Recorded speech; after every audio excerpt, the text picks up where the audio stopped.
In addition to that big new plane, one of the main attractions on the ground has been the Tuskegee Airmen exhibit. Fox 11's Beth Jones up close with that project tonight, joins us now live from EAA. Beth, a lot of history involved.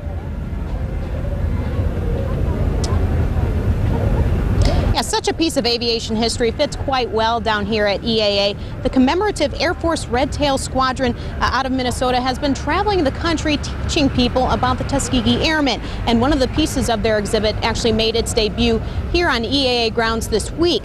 But the story of the airmen has also inspired a major movie director, and he also made a debut here today. The Tuskegee Airmen were the first African-American pilots to fly in a combat squadron during World War II. Their story is considered to be a universal inspiration. It was determined that they were too cowardly and not coordinated enough to fly airplanes in combat. And they became the best of the best. And those at EAA can get up close and personal with such an heroic piece of American aviation history.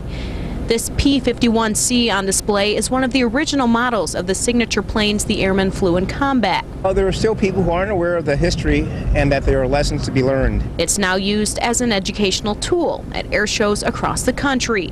Squadron leader Brad Lang's father was an original Tuskegee Airman, and he feels he would be proud of the efforts to keep their legacy alive. There is a connection between these old things called World War II fighters and also the personal freedoms that we take for granted nowadays. And no matter what the obstacles were, they rose above those obstacles to be successful in life. The group has traveled across the country with the plane, and now this trailer will add to their exhibit, making its first appearance at EAA.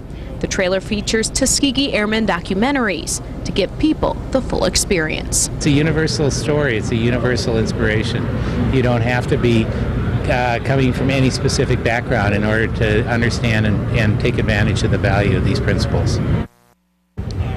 Now, the story has been inspirational enough for movie director George Lucas. Lucas made his AirVenture debut today, and just a short time ago made an appearance and previewed his upcoming feature film Red Tails. The film tells the story of the Tuskegee Airmen. Literally working, with a dozen writers over a period of 20 years, it was very difficult to come up with the right story, because I wanted to make basically an inspirational film for teenagers, and at the same time make a movie that was basically a dogfight movie. Now, the movie is set to be released next year. Until then, you can come on down and check out the Airmen exhibit. That'll be open to the public through Sunday. Live in Oshkosh, Beth Jones, Fox 11 News.